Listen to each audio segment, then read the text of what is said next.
Imagine being stolen from your family, your identity erased, and your entire childhood rewritten by a stranger's twisted lies. Could you survive, let alone find the strength to escape? Today, we unravel the most insane kidnapping story in history, a tale of heartbreak, bravery, and an ending no one saw coming. But here's the real question. What would you do if you were forced to live someone else's life? And how far would you go to save another child from the same fate? Possibly the most bizarre kidnapping episode in the annals of human history. Criminal activity, the conspiracy, occults, killers that commit multiple murders, and the act of murder. Everything that I enjoy consuming, and you do as well, you sick-minded intellectual freak who is so beautiful. Today's story delves into the mystery surrounding the disappearance of Steven Stayner.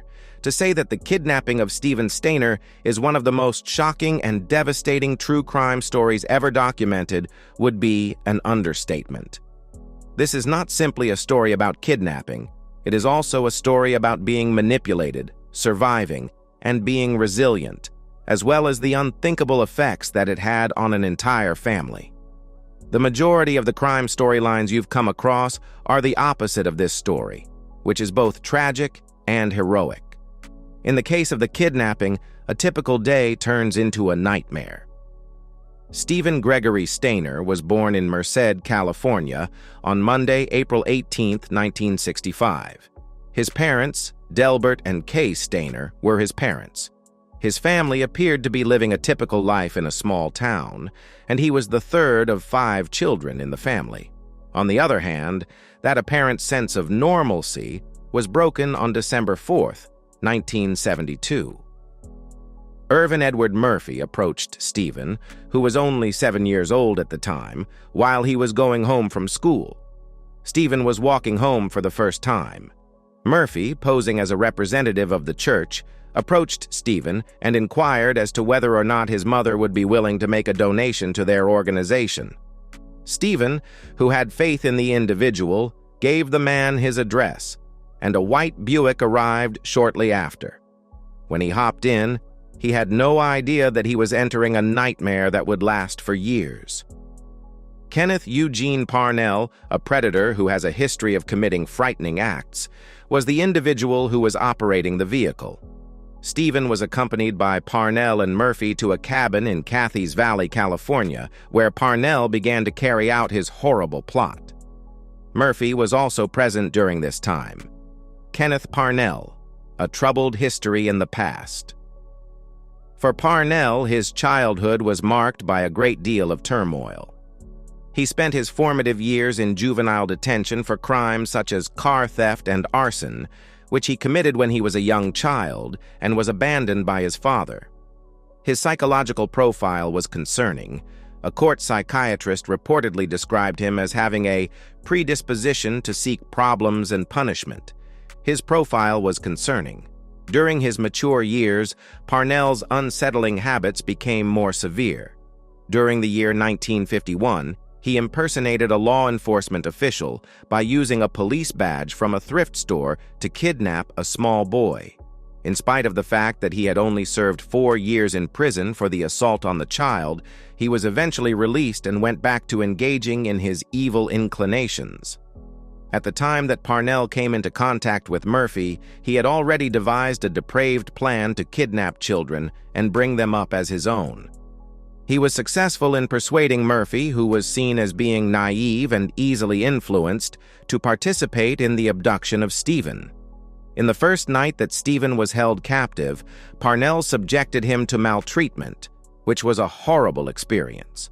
Steven was led to believe that his parents no longer want him and that he was now legally under Parnell's custody over the course of the subsequent 7 years by manipulation on the part of Parnell. Parnell altered Steven's name to Dennis Gregory Parnell and enrolled him in schools all around the state of California in order to keep up the appearance of normalcy. This gave the impression that everything was well. Steven was subjected to a distressing combination of manipulation and neglect at the hands of Parnell. Steven was granted a number of liberties, including the privilege of drinking alcohol at an early age and the opportunity to exercise some degree of independence during the time when Parnell was abroad working a variety of jobs. Stephen was continually reminded of his vulnerable circumstances, which kept him from attempting to escape. Therefore, despite these freedoms, Stephen was unable to flee. Coercion that is complicated. In the course of Stephen's maturation, his connection with Parnell got increasingly difficult. During the time when he was transitioning into adolescent, Parnell started to lose interest in him and began looking for younger victims to keep him company. Stephen was compelled to act as a participant in multiple unsuccessful efforts to kidnap him, which was a responsibility that weighed severely on his conscience. One such attempt was successful in 1980, and Timothy White, who was 5 years old at the time, was taken. Now 14 years old, Stephen felt impelled to take action. The idea of another child going through the same thing that he had suffered was too much for him to handle. During the night shift that Parnell worked on March 1, 1980, he left Stephen and Timothy alone outside of the house. Stephen and Timothy hitchhiked to Ukiah, California, where they ultimately arrived at a police station. Stephen took Timothy with him and took advantage of the situation. In his conversation with the officers, Stephen made a statement that became famous. "I know my first name is Stephen." In a short amount of time, the police were able to identify Stephen and bring him back to his family. It was because of his brave deeds that Timothy was saved, and Parnell's reign of terror was brought to an end. The return of Stephen to his hometown was a bittersweet experience. His loved ones were happy to have him return, but they had a difficult time reintegrating him into their lives during this time. During his formative years, Stephen, who was now a teenager, had spent 7 years as Dennis. The attention that Stephen received from the media made his siblings, notably his older brother Carrie, feel as though they were being eclipsed.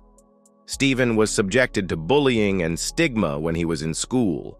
His peers formed terrible conclusions about his experiences while he was held captive, which resulted in him being alienated and having a difficult time adapting. Significant psychological wounds were left behind as a result of his ordeal, and his connection with his parents became strained as a result. On the other hand, Stephen made an effort to lead a regular life despite these obstacles. Jody Edmondson was his wife, and the couple had 2 children together in 1985. In addition to this, he became an advocate for the protection of children, making use of his experiences to educate others and prevent catastrophes of a similar nature. A tragic concluding statement. At the age of 24, Stephen was killed in a motorbike accident on September 16, 1989, which resulted in the premature termination of his life. His passing was a devastating blow to his family and community, who were still reeling from the trauma of his kidnapping at the time of his passing. Merced, California, was the location where a memorial was created in honor of Stephen's bravery. The statue depicts Stephen directing Timothy White to safety. It is a demonstration of his bravery and the strong will of the human spirit to persevere through adversity. The insidious traces left behind by the Stainer family. Stephen's story is just one piece of the heartbreaking saga that the Stainer family has been through. Carrie, Stephen's older brother, struggled with his own personal troubles and carried a large amount of anger towards Stephen because of the attention he received.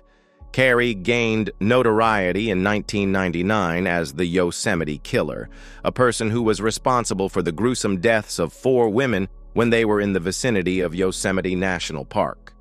The public was outraged by his atrocities, and the Stainer family's history was further complicated by the addition of another layer of tragedy. Carrie's spiral into violence was a striking contrast to Stephen's heroic actions, which exemplifies how trauma may emerge in a variety of different ways within the same family. Contemplations on a tragic story. The narrative of Stephen Stainer is one of perseverance in the face of insurmountable challenges. Both the resiliency of the human spirit and the significant impact that traumatic experiences have on individuals and families are brought to light by this. At its core, This story serves as a reminder of the significance of remaining vigilant, having compassion, and providing support to those who have survived abuse. It is also a severe statement on the inadequacies of the judicial system, as Kenneth Parnell was only sentenced to 5 years in prison for his crimes, which is a punishment that is grossly inadequate for the pain that he inflicted. Downtown the present day, Stephen's memory is perpetuated by the statue that is located downtown Merced and by the numerous people whose lives he changed via his advocacy efforts. Even though his narrative ended in a tragic manner, his bravery and resolve to save others continue to serve as an inspiration that will last forever. If you love uncovering unbelievable stories like this one, make sure to hit that subscribe button and turn on notifications. We've got more jaw-dropping tales you won't want to miss.